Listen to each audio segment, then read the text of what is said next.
বিজ্ঞানী কি রান্না করেছে জব্বর? শিখিয়ে তো এলাম তাকে, একদম ফল পাওয়া যাবে ভোজন মেলায় হাতে নাতে। আহা, কি দারুণ ছন্দ! দেখো তো কেমন বেরোচ্ছে ঘুগনির গন্ধ। কি দারুণ গন্ধ! তা সভা কবি, তুমি কি নাচতে পারো? হ্যাঁ, আমি রাঁধতে পারি, তাতে নেই কোনো সংশয়। সেই জন্যেই মেলায় বিকাবো ঘুগনি ও মুড়ি মহাশয়। সাবাস বন্ধু, সাবাস। তা তুমি কি বেচবে গোপাল? ঠিক করেছো কি ঘুম থেকে উঠে সকাল সকাল? না বন্ধু, কিছু ঠিক করিনি এখনো, দেখি কি বিক্রি করি। হ্যাঁ, তাড়াতাড়ি ঠিক করে ফেলো, কারণ খুব তাড়াতাড়ি দিন যে ঘনিয়ে এলো। গোপাল, ভেবেছি চপের দোকান দেব, কিন্তু বেসন গুলতে গিয়েই তো কাল ঘাম ছুটছে। আপনার এই দুই হাতে নিজে এত পাচন গুলেছেন, আর এখন বেসন গুলতে গিয়ে নাকানি চোখানি খেলে হবে? আমার ভয় করছে গোপাল। দেখি তো, আমার সামনে আপনি গুলতে বসুন, কেমন ভয় লাগে আপনার দেখি। গোপাল, তুমি পারো বটে। একবার হাঁক দিলাম আর তুমি সাহায্য করতে চলে এলে। বৈদ্যমশাই, আমরা একই রাজ্যের লোক, তাই বিপদে ডাক শুনেও মুখ ঘুরিয়ে না শোনার ভান করে বসে থাকলে হবে?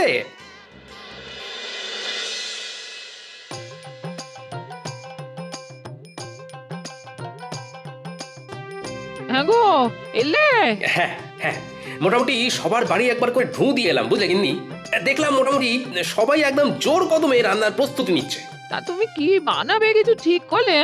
এমনিতে বাড়ির রান্না তো বেশ ভালোই করছো। সেটাই তো এখনো ঠিক করে উঠতে পারিনি। সবাই মোটামুটি সেই গতে ধরা রান্নাই করছে। আমায় একটু অন্যরকম কিছু ভাবতে হবে। দাদু, ও দিদা, এক ঘটি জল দাও না। ঝাল কি ঝাল! আর খাবো না, নাক মুলছি, কান মুলছি, আর খাবো না। উফ, বাপরে বাপ! দাঁড়া দি, কিন্তু কি খেয়েছিস বলতো? ফুচকা। আমার বাবা শহরে গিয়েছিল, তাই ফেরার পথে ওখান থেকে এনেছিল ঝাল ঝাল ফুচকা। জানো তো দাদু, এখানকার কেউই ফুচকার তেমন নাম শোনেনি। গিন্নি, ও গিন্নি, ফুচকার দোকান দিলে কেমন হয়? খুবই ভালো হয়।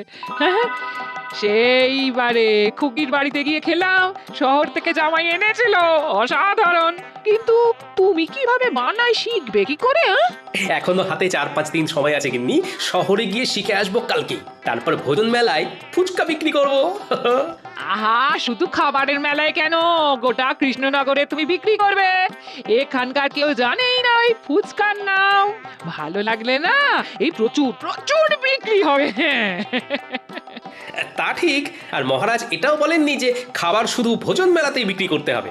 আমি কিছুক্ষণ দোকানে থেকে ফুচকা তৈরি করে ঠেলা গাড়ি নিয়ে ফুচকা বিকোতে বেরিয়ে যাব। তারপর তুমি আর ন্যাপলা পুঁটি গুলটে দোকান সামলাবে। দাদু, তুমি চিন্তা করো না, আমরা সব সামলে দেব।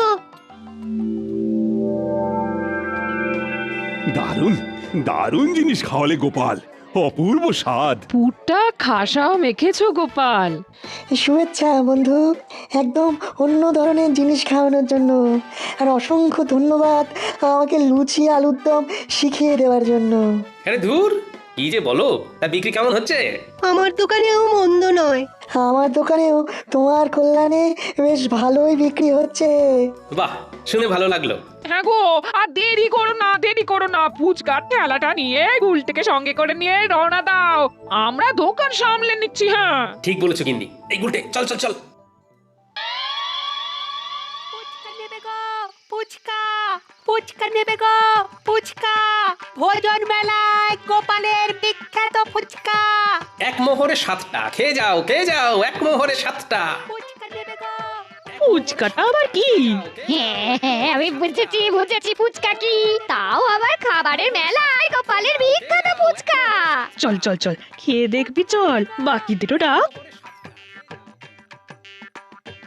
একটু ভালো খেতে, ভালো খেতে, আরো দিন আরো দিন, আমায় ফুচকা দিন। দাদু, মন বলছে এই এক ঠেলা গাড়ি ফুচকা না নিমেষেই শেষ হয়ে যাবে।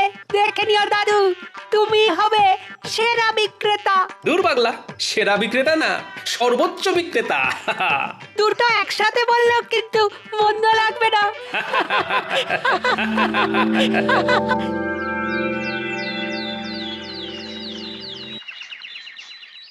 গোনো গোনো খাজাঞ্চি গোনো, কার কত আয় হলো দেখি। মন্ত্রীরটা হলো 1 2 3, এই সর্বমোট 300 মোহর। তবে মন্ত্রী মশাই নিজেই সব বানিয়েছেন। বেশ বেশ, পরের জন। পরের জন হলেন বিজ্ঞানী বাবু, তার মোহর 1 2 3, সর্বমোট 900 মোহর। ইনিও নিজের হাতেই খাবার বানিয়েছেন। এই বিজ্ঞানী আমার থেকেও বেশি আয় করেছে, এ কি কপাল! হ্যাঁ, এরপর সভাকবি, ওনার মোহরের সংখ্যা হলো 1 2 3, সব মিলিয়ে 850 মহারাজ। ইনিও নিজের হাতে খাবার তৈরি করেছেন। বাহ বাহ বাহ, চমৎকার। তারপর? এরপর বৈদ্যমশাই, ওনার মোহর হলো 1 2 3, 600 মোহর মহারাজ। ইনিও নিজেই চপ বানিয়েছেন। এরপর গোপাল, মোহর হলো 1 2 3, 7,000 মোহর মহারাজ। ওরে বাবা! সাবাস গোপাল, সাবাস, তুমি বিজেতা। এই এই এই এই ফলাফল মানি না, কারণ গোপাল শুধু ভোজন মেলায় নয়, সারা গ্রাম সারা রাজ্য ফুচকা বিক্রি করেছে। মন্ত্রীমশাই, মহারাজ শুধু বলেছিলেন ভোজন মেলায় খাবারের দোকান দিতে। উনি এর পাশাপাশি এরকম কিছু বলেননি যে সেই খাবার কেবলমাত্র ওই মেলা ছাড়া মেলার বাইরে কোনোভাবেই বিক্রি করা যাবে না।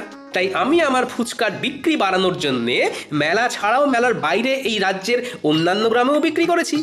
সুতরাং আমি জানি আমি কোনো অন্যায় বা অসততার কাজ করিনি।